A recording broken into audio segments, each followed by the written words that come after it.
క్రీస్తునందు ప్రియ దేవుని బిడ్డలందరికీ యేసుక్రీస్తు వారి అతి శ్రేష్టమైన నామంలో శుభాభివందనలు తెలియజేస్తున్నాను. సంఖ్యాకాండం 27వ అధ్యాయంలో మనకి చాలా గొప్ప శ్రేష్టమైన అద్భుతమైన విషయాలు ఇక్కడ రాయబడ్డాయి. 5 కుమార్తెల యొక్క విరోచిత గాథ అనొచ్చు. 5 బ్రేవ్ ఉమెన్, 5 ధైర్యము కలిగిన వనితల యొక్క యథార్థ గాథ అనొచ్చు. 5 డేరింగ్ డాటర్స్,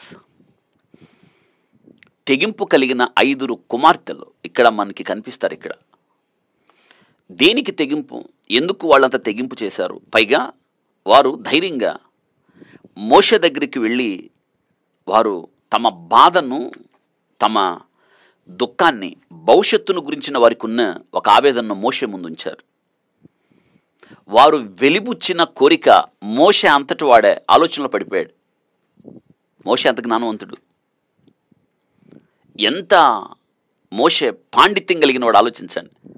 పాత నిబంధనలో మోషే అంత చదువుకున్నవాడు లేడు. ఐగుప్తు యొక్క సకల విద్యలు అభ్యసించడం దాన్ని అలా పక్కన పెడితే, ఈ మోషే గారు 40 ఏళ్ళు మిద్యాన అరణ్యంలో అక్కడ పాఠాలు నేర్చుకున్నాడు. అయ్యొక 40, ఈ యొక్క 40, 80 ఏళ్ళు మోషే విద్యార్థిగా ఉన్నాడు. అటువంటి మోషేని ఆలోచనలో పడేసింది వారి విన్నపం. ఏం చేయాలో అర్థం కాక మోషే తిన్నగా దేవుని దగ్గరికి వెళ్ళాడు. ప్రభువా, వాళ్ళు అడిగారు నన్ను ఇలాగా, నేనేం చేయమంటావు అన్నప్పుడు దేవుడు ఏమన్నాడు తెలుసా? మోషే, ఆ 5 ఆడపిల్లలు ఏదైతే అడిగారో వారికి ఇంకా పెళ్లి కాలేదు, వాళ్ళు అడిగింది యుక్తం, వాళ్ళు అడిగింది చేయి అన్నాడు. అద్భుతమైన ఈ యొక్క వాక్య భాగం మనల్ని మరింతగా భక్తి జీవితంలో ముందుకు తీసుకువెళ్తుంది అనడానికి ఏమాత్రం అనుమానం లేదు. దేవుని దగ్గరికి మనం ఎప్పుడు వెళ్ళొచ్చు? ఏ సమయంలో వెళ్ళొచ్చు? మనం దేవుని సన్నిధిలో ఎప్పుడు నిలబడచ్చు? ఎప్పుడైనా వెళ్ళొచ్చు. ఏ సమయమందా నిలబడచ్చు. ఏ పరిస్థితినైనా దేవుని దగ్గర తీసుకుని వెళ్ళొచ్చు. దేవుడు వినలేని ఎందుకంటే ఆయనకి సమస్తము సాధ్యం. ఈ యొక్క శ్రేష్టమైన సమయంలో వాళ్ళు అన్న మాట మన జీవితాల్లో పదే జ్ఞాపకం చేసుకోండి. వాళ్ళు దేని కొరకు మోషే దగ్గరికి వెళ్ళి అడిగారో, వాస్తవంగా ఆ దినాల్లో ఇంటిలో మగవారు లేకపోతే ఇంకా ఆ ఇంట్లో ఆడవాళ్ళను జనాభా సంఖ్యలో లెక్కించటం సాధ్యం కాదు. స్త్రీలను జనాభా లెక్కల్లో ఎంత మాత్రం ఆ దినాల్లో లెక్కించరు. మీకు జ్ఞాపకం వస్తుందా? యేసుక్రీస్తు ప్రభువారు 5 రొట్లు 2 చేపలు అక్కడ పంచి ఇచ్చినప్పుడు లెక్క పురుషుల లెక్కే ఉంది. స్త్రీలు పిల్లలు కాక వారు లెక్కలో ఉండరని గుర్తుపెట్టుకోవాలి. ఆ దినాల్లో స్త్రీలను ఎలా లెక్కించేవాళ్ళు? Women were treated as property, not a persons. ఆ దినాల్లో స్త్రీలని ఆస్తిలాగా లెక్కించేవాళ్ళు, ఆస్తిలాగా, అంతేకాని వ్యక్తిత్వము కలిగిన వారిగా లెక్కించేవాళ్ళు కాదు. పైగా ఆ దినాల్లో చూడండి, స్త్రీలు వారికున్న భావాలను స్వేచ్ఛగా వ్యక్తపరచడానికి వారికి ఎంత మాత్రం అవకాశము లేదని గుర్తుపెట్టుకోవాలి. మాకు ఈ హక్కులు ఉన్నాయి, మాకు గుర్తింపు కావాలని పోరాడే అవకాశమే లేదు. అటువంటి పరిస్థితుల్లో వారు హక్కు కొరకు, వారి గుర్తింపు కొరకు, వారికి ఏం కావాలో ధైర్యంగా మోషే ముందుకు వెళ్ళి మాట్లాడడం అంటే వారి తెగింపుకి, వారి యొక్క ధైర్యానికి మనం కొలత ఇవ్వలేం. ఎందుకంటే ఆ దినాల్లో కింది స్థాయి వ్యక్తులుగా లెక్కించేవాళ్ళు ఈ స్త్రీలని. అందుకే వీళ్ళని ఏమనొచ్చు అంటే standing up for their rights. వారి హక్కుల కొరకు వారు నిలబడ్డారు, పోరాడారు. 5 ఫియర్లెస్ ఉమెన్, భయము లేని 5 స్త్రీల యొక్క స్త్రీలు, ఇంకా వివాహం కాలేదు వారికి. ఈ యొక్క శ్రేష్టమైన సమయంలో మనం సంఖ్యాకాండం 27వ అధ్యాయం మొట్టమొదటి 11 వచనాల్లో మనం ఈ విషయాన్ని తెలుసుకుంటాం. మీరు మరింతగా చదవండి. ఈ వాక్యం ద్వారా దేవుడు మనకి ఎన్నెన్నో కొత్త విషయాలు నేర్పడానికి ఇష్టపడుతున్నాడు. ఆయన మనల్ని తన యొద్దకు ఈ యొక్క వాక్యం ద్వారా పిలుస్తూ ఉన్నాడు. నీ బాధ, నీ దుఃఖం, నీ కష్టం, నీ కల్లోలం, లేదా నీ అంతర్గతంగా బయటికి చెప్పుకోలేని భావాలు ఏవైతే ఉన్నాయో నువ్వు నిర్భయంగా దేవుని దగ్గరికి వెళ్ళొచ్చు, నీ భావాన్ని చెప్పొచ్చు, దేవుణ్ణి అడగచ్చు, నీకున్న అనుమానం తీర్చుకోవచ్చు. నువ్వు పలానా విషయంలో నా దగ్గరికి రావద్దని దేవుడు ఎప్పుడు అనడు, అనడు కూడా, గుర్తుపెట్టుకోండి. ఈ శ్రేష్టమైన సమయంలో ఏం జరిగిందంటే చదువుదాం. 27వ అధ్యాయం సంఖ్యాకాండం. అప్పుడు యోషేబు కుమారుడైన మనష్షే వంశస్థుల్లో సెలోహపేదు కుమార్తెలు వచ్చరే. సెలోహపేదు యోషేబు కుమారుడైన మనష్షే వంశములో వాడు ఈ వ్యక్తి. చూడండి, అతనికి కుమార్తెలు వాళ్ళు వచ్చారు. సెలోహపేదు హెసెరు కుమారుడు, గిలాదు మనవుడును, మాకీరు ముని మనవుడై ఉండెను. అతని వంశావళి చెప్పబడింది. అతని కుమార్తెల పేర్లు, ఈ సెలోహపేదు కుమార్తెల పేర్లు గురించి అక్కడ వ్రాయబడింది. చూడండి, వాళ్ళు ఎవరంటే మహలా, నోయా, హోగ్లా, మిల్కా, తెరస్సా అనున్నవి ఐదుగురు పేర్లు కొత్తగా ఉన్నాయి. చూడండి, ఈ ఐదుగురు ఎవరంట? ఆ సెలోహపేదు కుమార్తెలు ఐదుగురు. ఆ పేర్లు చక్కగా రాయబడ్డాయి. చూడండి, పరిశుద్ధ గ్రంథంలో ఆ పేర్లు రాయడానికి దేవుడు అవకాశం ఇచ్చాడు. లేకపోతే దేవుడు అవకాశం ఇవ్వకపోతే వారి పేర్లు మనకు తెలిసే కాదు. వారు ఎవరంట? చక్కగా రాయబడింది. చూడండి, Mahlah, 2 Noah, 3 Hoglah, 4 Milcah, 5 Tirzah. ఈ తిర్సా పట్టణం అంతా సౌందర్యవంతురాలు అని జ్ఞానైన సలోమోను సంఘాన్ని వర్ణిస్తాడు, ప్రియురాల్ని. చూడండి, వాళ్ళు ఏం చేశారో, వారు ప్రత్యక్ష గుడారం యొక్క ద్వారమునొద్ద, వాళ్ళు చూడండి ప్రత్యక్ష గుడారం దగ్గరికి వచ్చారు. ద్వారమునొద్ద మోషే ఎదుటను, యాజకుడని ఎలియాదు ఎదుటను, ప్రధాను ఎదుటను, సర్వ సమాజం ఎదుటను నిలిచి చెప్పింది ఏమనగా, వారికి ఏదో బాధ వచ్చింది, వారికి ఏదో కష్టం వచ్చింది. వారు ఎంత ధైర్యంగా ముందడుగు వేశారో చూడండి.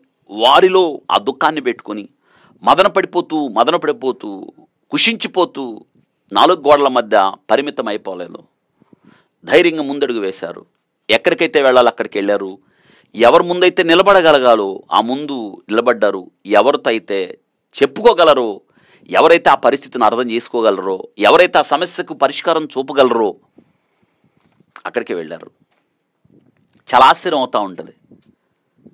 ఈ ఐదుగురు ఎక్కడికి వెళ్ళారంట? చూడండి, ప్రత్యక్ష గుడారం యొక్క ద్వారమునొద్ద. చూడండి, మోషే ఎదుట ఎంత ధైర్యం వీళ్ళకి, ఎంత తెగు వచ్చింది, తెగించారు. మోషే ఎదుటను, యాజకుడని ఎలియాజరు ఎదుటను, ప్రధానుల ఎదుటను, సర్వ సమాజం ఎదుట నిలిచి చెప్పినదేమనగా వారు దుఃఖాన్ని చెప్తున్నారు. ఈరోజు ఒక మాట నేను చెప్తానికి ఇష్టపడుతున్నాను. మీ జీవితంలో మీ సమస్య, మీ కష్టం, మీ బాధ, ఎవరు తీర్చలేని సమస్య, ఎవరికి చెప్పుకోలేని సమస్య గుండెల్లో దాచుకుని ఉన్నారే, నేను అంటాను, నువ్వు ఎవరితైతే చెప్పగలవు ఆ వ్యక్తికి చెప్పు.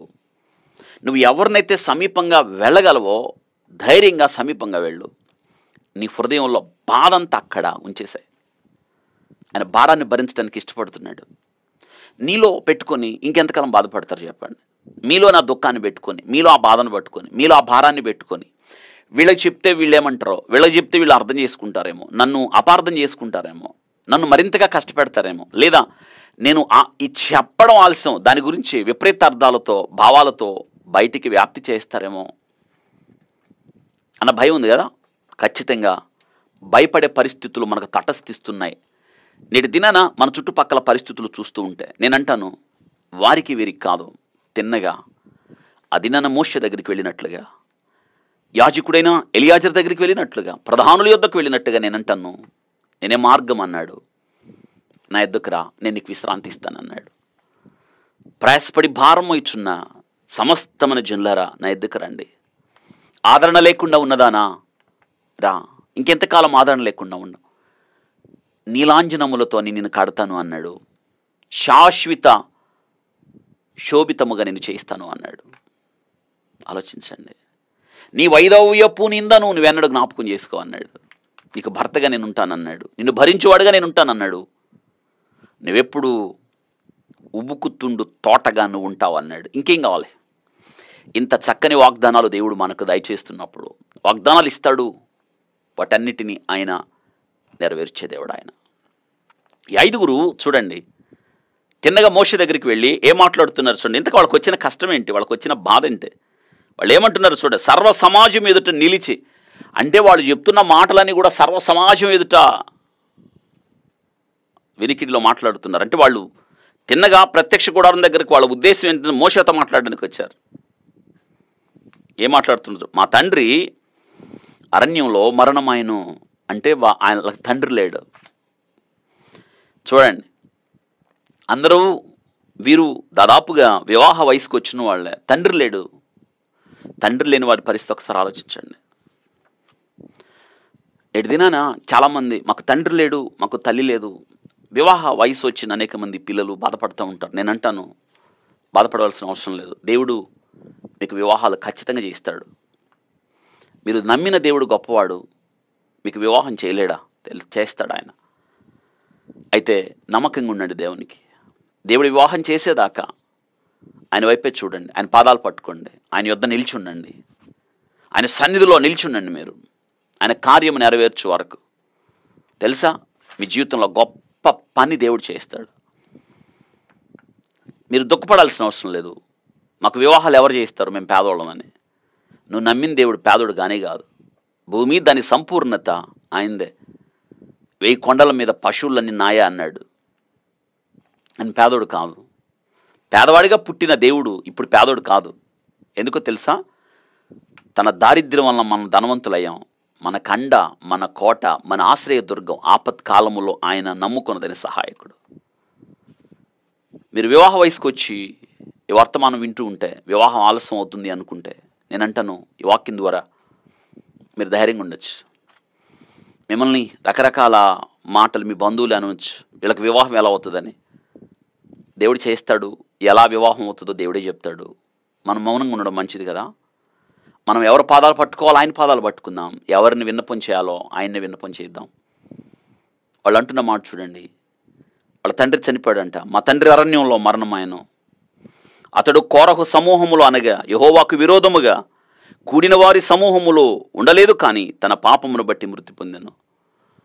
అప్పటికి కోరహు, దాతాను, అబీరాము మోషే మీద తిరుగుబాటు చేశారు. ఆ తిరుగుబాటు చేయడం ద్వారా దేవుని కోపం వచ్చింది. భూమి నెరవేర్చి 250 మందిని మింగివేసింది. సజీవులుగా వాళ్ళు దిగిపోయారు. వీళ్ళంటున్న మాట, ఆ తిరుగుబాటులో మా తండ్రి చారలేదు, కానీ అరణ్యంలో పాపమును బట్టి చనిపోయాడు.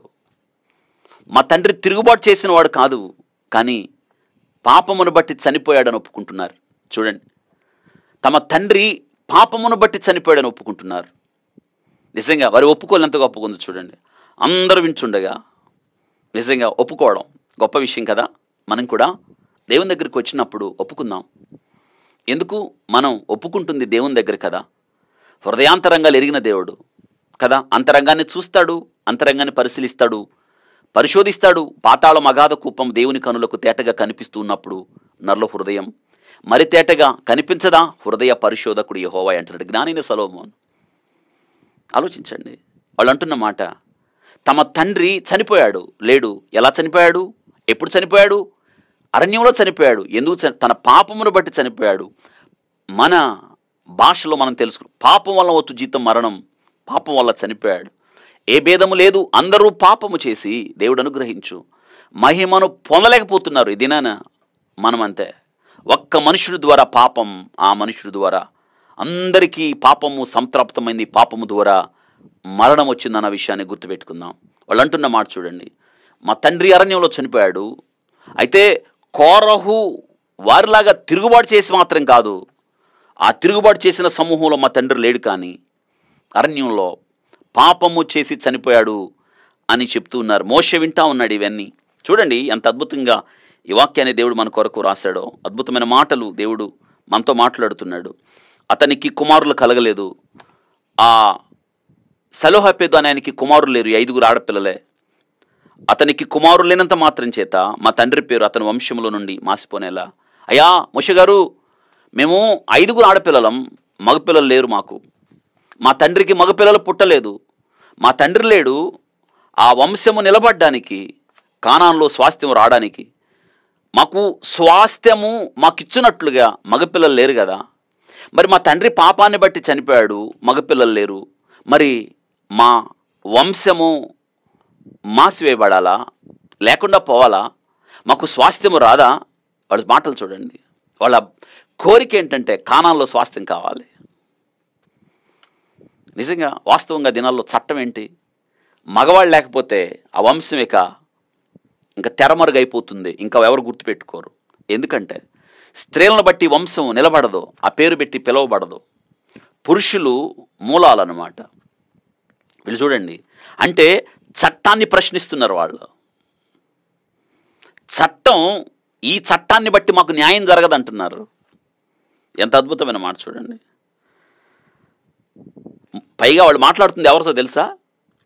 చట్టంలో ఆరితేరిన మోషేతో మాట్లాడుతున్నారు వాళ్ళు.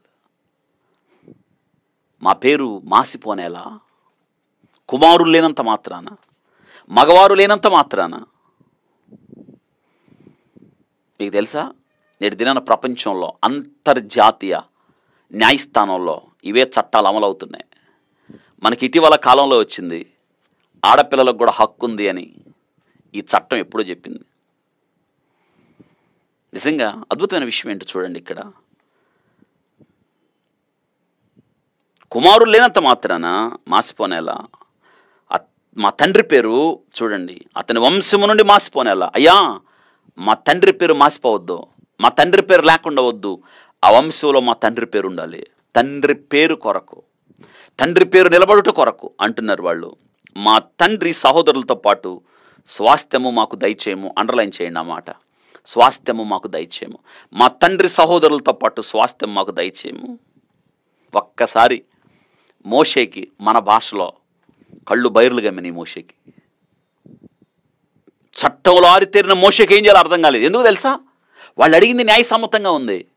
పైగా పెళ్లి కాని పిల్లలు, వయసుకొచ్చిన పిల్లలు, స్వాస్థ్యం లేదు, వాళ్ళకి పెళ్ళి ఎలా అవ్వాలి, వాళ్ళని ఎవరు గుర్తుపెట్టుకోవాలి, ఎవరికి అండగా నిలబడాలి, వారు ఎవరు వచ్చి నిలబడాలో పక్కన, వారి పక్షాన ఎవరు బాధ్యత తీసుకోవాలి వారికి స్వాస్థ్యం లేకుండా.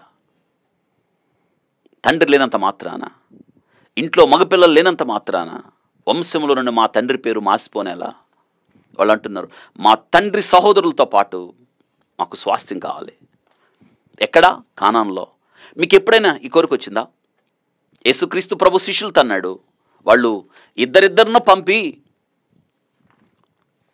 సేవకు పంపించినప్పుడు వాళ్ళు తిరిగి వచ్చి ఆ సేవా రిపోర్ట్ చెప్తున్నారు, పరిచర్య. ప్రభా, మేము అసలు దెయ్యాలు వెళ్ళగొట్టేది తెలుసా నీ పేరట అన్నప్పుడు ప్రభు అన్నాడు, దెయ్యాలు వెళ్ళగొట్టారు నిజమే, దెయ్యాలు వెళ్ళిపోయినాయి అని సంతోషించగా మీ పేర్లు జీవగ్రంథంలో రాయబడ్డాయని సంతోషించండి అన్నాడు ప్రభువారు.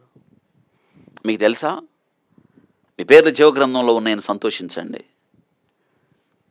ఈరోజు నీ పేర్లు జీవగ్రంథంలో రాయబడ్డాయా? ఇది నువ్వు పొందాల్సిన స్వాస్థ్యం. పరలోకంలో నీకు స్వాస్థ్యం కావాలి, పరలోకంలో నీకు స్థలం కావాలి. ఇది స్వాస్థ్యం. వారు ఏ రీతిగా కానాన్లో స్వాస్థ్యము కొరకు వారు ఆ హక్కు కొరకు పోరాడారో, ఆ హక్కు కొరకు మోషే ముందుకు వచ్చి నిలబడ్డారో, సర్వ సమాజం మీదట ధైర్యంగా మాట్లాడుతున్నారో, తమ తండ్రి పాపాన్ని ఒప్పుకుంటున్నారో, పైగా మోషే ముందు ధైర్యంగా మాట్లాడుతున్నారు, మాకు స్వాస్థ్యం కావాలి. ఈరోజు వారు అంత ధైర్యంగా మాట్లాడుతున్నారు కదా, మరి నీకొద్దా? యేసుక్రీస్తు ప్రభువారు శిష్యులతో పలుకుతున్న మాట యోహాను సువార్త 14వ అధ్యాయంలో, నేను వెళ్తున్నాను మీకు స్థలము సిద్ధపరచాలి, నేను స్థలము సిద్ధపరిచిన అల్లా మీ దగ్గరికి వస్తా, నేనుండు స్థలములో మీరు కూడా ఉండులాగుననే మాట ఎంత ఆసక్తికరం. ఆయన తిరిగి వస్తాడు, మనం తీసుకుని వెళ్తాడు, అక్కడ స్థలం సిద్ధపరుస్తున్నాడు. నీకుందా? నీ పేరు జీవగ్రంథంలో రాయబడి ఉందా? ఈ దినాన ఈ విషయాన్ని నువ్వు ఆలోచించాలి. ఈ యొక్క వాక్య భాగంలో చూడండి, సలోపెదు కుమార్తెని మాట చెప్పినప్పుడు మోషే ఏం చేయాలో పాలుపోలేదు, చక్కగా రాయబడింది 5వ వచనం. మోషే తిన్నగా, మోషేకి అర్థం కానప్పుడు ఏం చేస్తాడు? ఈ పరిస్థితిని, ఈ సమస్యను పరిష్కారానికి దేవుని దగ్గరికి తీసుకొని వెళ్ళాడు. అద్భుతంగా ఉంటుంది చూడండి 5వ వచనం. అప్పుడు మోషే వారి కొరకు యెహోవా సన్నిధిని మనవి చేయగా, మోషే వారి మనవిని, అందుకు ఇప్పుడు చూడండి, ఆ మనవిని తిన్నగా దేవుని దగ్గరికి తీసుకుని వెళ్ళాడు మోషే. అంటే మోషేకి న్యాయసమ్మతం అనిపించింది. వాళ్ళని చూసినప్పుడు మోషే గుండె బరువు ఎక్కింది. ఆడబిడ్డలను చూసినప్పుడు, దేవుని సన్నిధిలో మనవి చేసినప్పుడు చూడండి, మనవి చేయగా యెహోవా మోషేకి ఇలాగ సెలవిచ్చును. వెంటనే స్పందించాడు దేవుడు. ఇదినేనా నీ జీవితంలో ప్రతి పరిస్థితి నువ్వు దేవుని దగ్గరికి రావచ్చు. దేవుడు స్పందిస్తాడు నీ జీవితంలో. ఎందుకో తెలుసా? ఆయన కళ్ళున్నాయి, చూస్తాడు, చెవులున్నాయి, వింటాడు, గొంతుకుతో మాట్లాడతాడు. ఆయన సజీవుడు, ఆయన జీవముగలిగిన దేవుడు. ఆయన నువ్వు ప్రార్థన చేస్తుండగానే వింటాడు. మోషే ప్రార్థన చేసినప్పుడు చూడండి, మనవి చేసినప్పుడు దేవుడు మోషే ప్రార్థన చేసినప్పుడు విన్నాడు. అప్పుడు మోషే వారి కొరకు యెహోవా సన్నిధిని మనవి చేయగా యెహోవా మోషేకు ఇలాగు సెలవిచ్చును. సెలోహాపెదు కుమార్తెలు చెప్పినది యుక్తము. అండర్లైన్. ఈరోజు ఏ భారంతో దేవుని దగ్గరికి వచ్చావో, దేవుని నుండి ఏం కోరుతున్నావో, ఏ సహాయాన్ని కోరుతున్నావో, ఏ విషయంలో దేవుని జోక్యాన్ని నువ్వు ఆశిస్తున్నావో నీకు నేను చేస్తాను అంటున్నాడు. వారు అడిగిన సహాయం, వారు అడిగిన కోరిక, వారు అడిగిన స్వాస్థ్యం, వారు నిలబడిన హక్కు దేవుడు అంటున్నాడు యుక్తం. ఎటువంటి దేవుడు మన దేవుడు కదా! ఎంత గొప్ప దేవుడు ఆలోచించండి. మట్టితో చేయబడిన మానవుడు మనవి చేస్తే మహిమలో ఉన్న దేవుడు వింటా ఉన్నాడు. నీ చేతి పని ఆయన ఆకాశం, నువ్వు కలుగజేసిన చంద్ర నక్షత్రములను చూడగా మనిషిని జ్ఞాపకం చేసుకోవడానికి వాడు ఏ పాటివాడు? అవును, అంత గొప్ప దేవుడు. ఆకాశ మహాకాశాలు పట్టజాలని దేవుడు మంటి పురుగు మనవి చేస్తే దేవుడు వింటున్నాడు. గొప్ప దేవుడు కదా! ఈరోజు ఈ వాక్యం ద్వారా కొన్ని విషయాలు మీరు తెలుసుకోవాలి. మనుషులు చూడకండి, మనుషుల సహాయాన్ని కోరుకోకండి, ఎవరి దగ్గరికి పోకండి. మీరు దేవుని దగ్గరికి రండి. ఎందుకో తెలుసా? నీకు ఇక్కడ సహాయము దొరకకుండా ఉండదు, నీకు అవమానం జరగదు, నిన్ను నెట్టివేయడం అనేది జరగదు, నిన్ను అపార్థం చేసుకోవడం అనేది ఎంత మాత్రం జరగదు. జరగదు ఇక్కడ. నీకు ఘనత ఉంటుంది, నిన్ను అర్థం చేసుకుంటాడు, హక్కున చేర్చుకుంటాడు తల్లి కన్నా మించిన ప్రేమతో క్రీస్తు ప్రభువారు. ఇక్కడికి రావాలి కానీ మనం ఇంకెక్కడికి వెళ్తావు? మీరు ఆలోచించండి. ధైర్యంగా ముందడుగు వేయి. నీ పరిస్థితి దేవునితోనే చెప్పు. ఆయన నిన్ను అర్థం చేసుకుంటాడు. నిన్నెన్నడూ అపార్థం చేసుకోడు. నిన్నెన్నడూ వేరే విధంగా ఆ దేవుడు నీతో అసలు ఎప్పుడు ఆయన ప్రవర్తించడు తెలుసా? ఒక్క విషయాన్ని నేను జ్ఞాపకం చేస్తున్నాను. రాళ్ళతో కొట్టుకుంటూ తీసుకొచ్చారు వ్యభిచారంలో పట్టబడిన స్త్రీని. బోధకుడు ఏం చెప్తావో చెప్పు. అప్పుడు రాళ్ళు దెబ్బలు చాలా పడి ఉంటాయి ఆమె మీద. వాళ్ళు ఆమెను తీసుకొచ్చి అక్కడ నిలబెట్టారు. ప్రభు వాళ్ళు చూసినప్పుడు ఏదో రాస్తున్నట్టు కనిపించాడు. ప్రభు అన్నాడు, మీలో పాపం లేనివాడు రాయి వేయండి అని. ఆ రాళ్ళు అక్కడే పడేసి ఒక్కళ్ళు వెళ్ళిపోయారు. మిగిలిందాం ఒక్కటే. ప్రభు ఆమెను చూసి అంటూ ఉన్నాడు, అమ్మా వారెక్కడా? చూడండి, దేవుడే అంటున్నాడు, అమ్మా అన్నాడు. వారెక్కడా? వారెవరు నేను శిక్షించలేదా? శిక్షించలేదు. అయితే నేను శిక్షించను. మళ్ళీ పాపం చేయకమ్మా అన్నాడు. చూడండి, దేవుడు ఒక్క ప్రశ్నను అడిగాడు ఆమెని. వాళ్ళ ముందు నిలబెట్టి, నువ్వే పాపం చేసావు, సిగ్గులేదా నీకు అన్నాడా? బుద్ధి ఉందా నీకు అన్నాడా? అనలేదు. అలా అప్పగించడు ఆయన. నీకు విలువిస్తాడు దేవుడు. నీకెప్పుడు నీ యొక్క జీవితానికి భంగం ఎప్పుడు రాదు. ఇక్కడ నీ హక్కులకు భంగం ఎప్పుడు రాదు. లోకంలో వచ్చింది. దేవుడు నిన్ను అర్థం చేసుకుంటాడు. సలోహపెదు కుమార్తెలు చెప్పింది యుక్తం. వాళ్ళు ఏదైతే చెప్పారో అది యుక్తం అని చూడండి ఎంత చక్కగా చెప్తున్నాడు దేవుడు. నిశ్చయముగా 7వ వచనం, వారి తండ్రి సహోదరులతో పాటు భూస్వాస్థ్యము వారు ఆధీనము చేసి వారి తండ్రి స్వాస్థ్యము వారికి చెందవలెను. వారి తండ్రి పేరట ఏదైతే రావాలో అది వారికి ఇచ్చేసాయి. స్వాస్థ్యం ఆ దినాల్లో భూస్వాస్థ్యము చాలా ముఖ్యం. వంశము నిలబడ్డానికి భూస్వాస్థ్యము గుర్తొస్తుందా? భూస్వాస్థ్యం, స్వాస్థ్యం ఒక తరం నుండి ఇంకొక తరానికి అది వారికి గుర్తింపు, వారికి ఘనత, వారి యోగ్యత, వారి స్థితి మారుస్తుంది. భూస్వాస్థ్యం అది ఒక గోత్రము నుండి మరొక గోత్రానికి వెళ్ళొద్దు. దేవుడు ఎవరికి ఇచ్చింది వాళ్ళకే. మీకు జ్ఞాపకం వస్తుందా? అహాబు రాజకోటను ఆనుకొని నాబోతు ద్రాక్ష తోట ఉంది. ఆ ద్రాక్ష తోట నేను కూరగాయలు వేసుకోవాలి, ఆ తోట నాకు దానికన్నా మంచిది ఇస్తానని అహాబు అన్నప్పుడు నేను ఇవ్వనన్నాడు. ఎందుకన్నాడు? ఒక గోత్రము నుండి మరొక గోత్రానికి వెళ్ళొద్దు, దేవుడు ఎవరికి ఇచ్చింది వాళ్ళకి, ఇది నా పిత్రార్జితం అన్నాడు. ఇప్పుడు అర్థమవుతుంది, అంత విలువైంది. కానీ నేటి కాలంలో మన స్వాస్థ్యం పరలోకంలో ఉంది, ఇక్కడ కాదు. మీరు క్రీస్తుతో కూడా లేపబడితే పైన వాటిని వెదకండి అని మనం చూస్తూ ఉన్నాం. చూడండి, దేవుడు అంటున్నమాట, సలోహపెదు కుమార్తెలు చెప్పింది యుక్తం. వారి తండ్రి పేరట ఉన్నది వారి పేరునిచ్చేసాయి, వారి పేరట మన భాషలో రాసిచ్చేసాయి అన్నట్టు.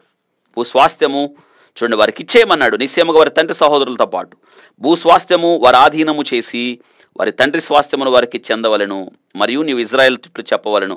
చూడండి, దేవుడు మళ్ళీ చట్టం చేస్తున్నాడు.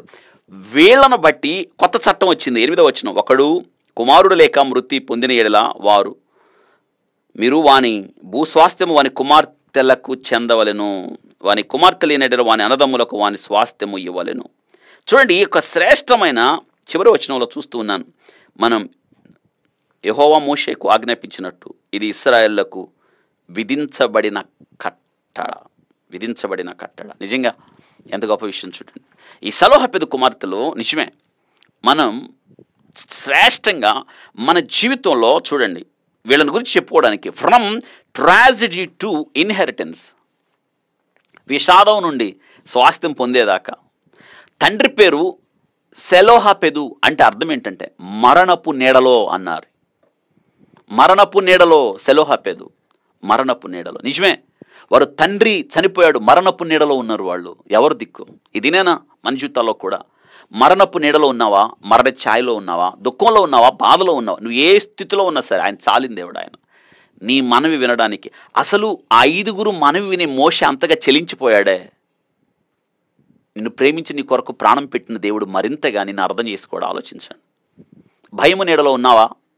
ఎవరూ లేరన్న భయము నీడ, నీ భవిష్యత్తును గురించిన భయము నీడ, నీ యొక్క ముందున్న పరిస్థితిని బట్టి భయము నీడ, నీ బిడ్డల భవిష్యత్తును గురించిన భయము నీడ, లేదా నీ అనారోగ్యం గురించి భయము నీడ, లేదా నా తర్వాత నా బిడ్డల పరిస్థితి ఏంటనేది. ఒకవేళ వాక్యం వింటున్న పిల్లలుగా మీ భవిష్యత్తును గురించి భయం ఉందా?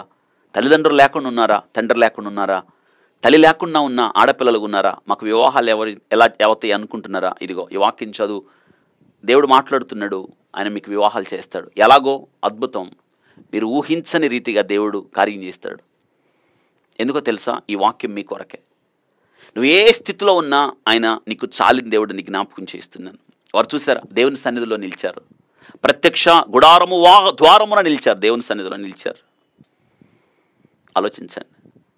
ఈరోజు రండి, మీరు దేవుని సన్నిధిలో నిలబడండి. అయితే ఒక మాట జ్ఞాపకం చేసుకో, ఆయన పరిశుద్ధుడు, నువ్వు పరిశుద్ధంగా ఉండు. మొట్టమొదట దేవుని సన్నిధిలో మీ హృదయాలు దేవునికి ఇవ్వండి. ఆయన మీరు చేర్చుకోండి. తండ్రిగా ఆయన్ని కొనియాడండి. ఆయన బిడ్డలుగా మీ జీవితాన్ని ఆయనకి సమర్పించండి. మీ జీవితం మీద అధికారం ఆయనకు అప్పగించండి. ప్రభుత్వం నువ్వే చేయి ప్రభువా, నన్ను నడిపించు ప్రభువా అని అడగండి. మీరు నా మీద ప్రభువుగా ఉండు ప్రభువా, నా మీద ఆధిపత్యం, ప్రభుత్వం నీదే అని చెప్పండి. అద్భుతంగా మీ గురించి శ్రద్ధ తీసుకుంటాడు ఆయన. అలా బాధ్యత అప్పగించండి. వాళ్ళు అంటున్నారు మా తండ్రి చనిపోయాడు. తమ తండ్రిని ప్రేమతో జ్ఞాపకం చేసుకుంటున్నారు. తమ తండ్రి చూడండి, కౌరవ కుమారుల తిరుగుబాటులో మా తండ్రి చనిపోలేదు, పాపం చేశాను. తన తండ్రి తప్పును ఒప్పుకుంటున్నారు, దాచలేదు. ఈరోజు మనం కూడా దేవుని సన్నిధికి వచ్చారా? అయితే నేను ప్రార్థన చేస్తున్నా, మీరు చేయాల్సిన అతిక్రమంలో దాచక ఒప్పుకొని విడిచిపెట్టి కనికరం పొందు. ప్రభు అవును, నేను నా జీవితంలో ఇంకా నీకు వ్యతిరేకమైన పాపం ఉంది, వ్యతిరేకమైన తలంపులు, దుష్ట తలంపులు, ఆలోచనలు నాలో ఉన్నాయి, అవన్నీ తీసేస్తున్నాను ప్రభా, ఒప్పుకుంటున్నాను, నన్ను కనికరించు అని ఒప్పుకోండి. తమ తండ్రి పేరు మాసిపోవడానికి వారు ఇష్టపడలేదు. మా తండ్రి మగబిడ్డలు లేరు, తండ్రి చనిపోయాడు, అయితే తండ్రి చనిపోయినంత మాత్రం చేత మా తండ్రి పేరు మాసిపోవాలా? నిజంగా అలా కొరికి చూడండి.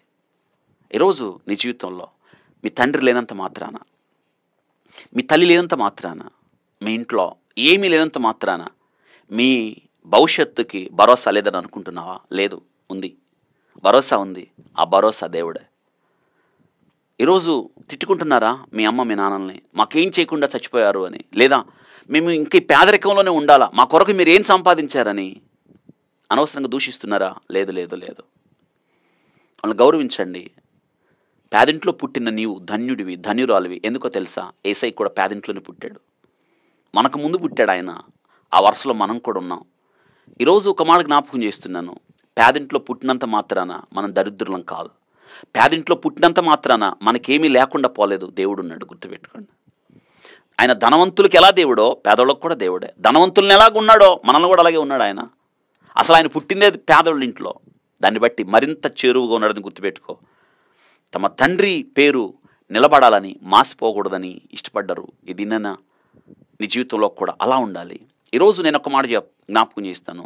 నిన్ను బట్టి నీ తండ్రి ఆధ్యాత్మికంగా ఒక అడుగు ముందుకేద్దాం. నీ తండ్రి పరలోకమందున్న మన తండ్రి, ఆయన పేరు నిలబడాలి. నీ వల్ల, నీ జీవితం ద్వారా, నీ బ్రతుకు ద్వారా, నీ సాక్ష్యం ద్వారా, నీ యథార్థ పవిత్ర జీవితం ద్వారా దేవునికి మహిమ రావాలి. ఆయన పేరు నిలబడాలంటే మత్తయి సువార్త 5వ అధ్యాయం 16వ వచనంలో మీ క్రియల వెలుగు ప్రకాశింపనీయుడి. అవును, తండ్రి స్వాస్థ్యాన్ని కోరారు. మనం కూడా ధైర్యంగా ఆయన తండ్రి అబ్బా అంటున్నాం కదా, అడగచ్చు. ఆయన స్వాస్థ్యాన్ని ఇస్తాడు. ఈ లోకంలోనే కాదు, పరలోకంలో నీకు స్వాస్థ్యాన్ని ఇస్తాడు.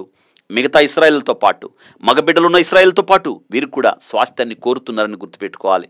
చూసారా, వీరు శపితమైన తండ్రికి బిడ్డలుగా ఉండడం కాదు, కానీ తమ తండ్రి పాపం చేసి చనిపోయాడు కాబట్టి మా తండ్రి పేరు మాసిపోవద్దు, మా తండ్రి పేరట ఉన్నది మాకు కావాలి, మాకు స్వాస్థ్యం కావాలి అంటున్నారు. విజ్ఞాపన చేస్తున్నారు, మోషే ముందు మాట్లాడుతున్నారు. మోషే ఏం చేశాడు తెలుసా? తిన్నగా దేవుని దగ్గరికి పోయాడు. ఎందుకు వెళ్ళాడు? దాన్ని జ్ఞాపకం చేశాను. వారి మనవి మోషేకి నచ్చేసింది. మన భాషలో మోషే మనసు పారేసేసుకున్నాడు. మోషే గుండె బరువెక్కింది వాళ్ళని చూడగానే. నిజమే కదా, ఆడపిల్లలు. మోషే సాత్వికుడు కదా, మోషే చాలా మంచోడు కదా, గొప్పోడు కదా మోషే. వాళ్ళని అర్థం చేసుకున్నాడు. ఏం చేయాలో పాలుపోక ఆ విన్నపాన్ని అలాగా దేవుని దగ్గర తీసుకెళ్తే వెంటనే దేవుడు ముద్రేసేసాడు. మోషే, సలోహాపెదు కుమార్తెలో చెప్పింది యుక్తమయ్యా,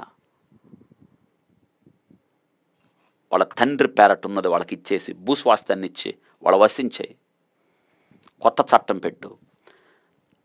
ఆడపిల్లలే ఉండి మగపిల్లలు లేకపోతే తండ్రి స్వాస్థ్యం వాళ్ళ పేరటరా. ఇది ఇశ్రాయేలుకి నేను విధించిన కట్టడ. ఆ రోజు విధించిన ఈ కట్టడ నేటికి కూడా కొనసాగుతూ ఉండడం ఎంత ఆశ్చర్యం చూడండి. యుక్తమైన మనవి చేశారు ఈ ఆడపిల్లలు, యుక్తమైన మనవి చేశారు. అవును, దేవుడు అంటున్న మాట, వారి మనవి యుక్తం, దేవుని జవాబు పొందారు. తమ తండ్రి పేరు నిలిపిన కుమార్తెలో దేవుని కుటుంబంలో చేర్చబడిన ఈ బిడ్డలో జీవితం నిజంగా ఎంత గొప్పదో ఆలోచించండి. యోషువ గ్రంథం 17వ అధ్యాయం 3-4 వచనాల్లో వారు పొందిన స్వాస్థ్యం చాలా అద్భుతంగా మనం చూస్తాం. దేవుని కుటుంబంలో చేర్చబడ్డారు వాళ్ళు. చూడండి, వారు ఈ రీతిగా వారు బయటికి రాకపోతే, ఈ రీతిగా దేవుని సన్నిధిలో వారు విన్నపం చేయకపోతే వారి పేర్లు ఏమయ్యాయి? తమ తండ్రి పేరు కూడా మాసిపోయి ఉండేదని జ్ఞాపకం చేస్తున్నాను. 17వ అధ్యాయం 3-4 వచనాలు చూడండి. మనష్షే ముని కుమారుడు మాకీరు ఇను మనవడును గిలాదు మనవడును హెపేరు కుమారుడు అనగా సెలోపెదు కుమార్తెలే గాని కుమారులు పుట్టలేదు. అతని కుమార్తెల పేర్లు మహలా, నోయ, హోగ్లా, మిల్కా, తిర్సా అన్నవి. వారు యాజకుడని ఎలియాజరు ఎదుటకు నేను కుమారుడిని యెహోషువ ఎదుటికి ఎదుటికి వచ్చి మా సహోదరుల మధ్య మాకు స్వాస్థ్యం ఇవ్వాలని యెహోవా మోషేకు ఆజ్ఞాపించిన మనవి చేయగా, యెహోషువ చూడండి, యెహోవా సెలవిచ్చినట్టు వారి తండ్రి యొక్క సహోదరుల మధ్య వారికి స్వాస్థ్యములు ఇచ్చాను. ఎంత గొప్ప సన్నివేశాన్ని మనం చూస్తాం. స్వాస్థ్యములు ఇచ్చాను. యెహోషువ యేసుక్రీస్తుకు సాదృశ్యం. యేసుక్రీస్తు నీకు నాకు స్వాస్థ్యములు ఇచ్చాను, పంచిపెట్టాను. చూసారా, ఈరోజు ఈ వాక్యం ద్వారా నేను జ్ఞాపకం చేస్తున్నాను. వారు నిలబడ్డారు ధైర్యంగా, దేవుని సన్నిధిలో నిలబడ్డారు. మరి మీ సంగతి ఏంటి? రండి ప్రభు దగ్గరికి, ధైర్యంగా నిలబడండి, ప్రభు సన్నిధిలో విన్నపం చేయండి. మీ యొక్క పరిస్థితి ఏంటి ఆయనకు వివరించండి. తప్పక మీ ప్రార్థన వింటాడు, మిమ్మల్ని లేవనెత్తుతాడు, ధైర్యపరుస్తాడు, ఆదరిస్తాడు, స్వాస్థ్యాన్ని ఇచ్చి మిమ్మల్ని ఉన్నతమైన స్థానంలో నిలుపుతాడు. కలవరపడకండి, దుఃఖపడకండి, మీ భవిష్యత్తు గురించి ఎప్పుడు చింతపడకండి. దేవుని వైపు చూడండి. ఈ వాక్యం మీలో స్ఫూర్తిని నింపాలి, ధైర్యాన్ని ఇవ్వాలి. దేవుడి వాక్యమును మన కొరకు ఆస్వాదించునుగాక. ప్రార్థన చేసుకుందాం. పరిశుద్ధుడా స్తోత్రాలు. ఈ దినాన ప్రభు ఈ ఉదయకాలం 5 కుమార్తెల అరుగైదన గాథను మీరు మాకు నేర్పారు. మహలా, నోయ, హోగ్లా, మిల్కా, తిర్సా భయము నీడలో ఉన్న వారిని ప్రభా స్వాస్థ్యం వైపు నడిపించారు. గొప్ప గొప్ప అనుభవాలు, గొప్ప గొప్ప ఆలోచనలు మా ముందు ఉంచారు ప్రభా.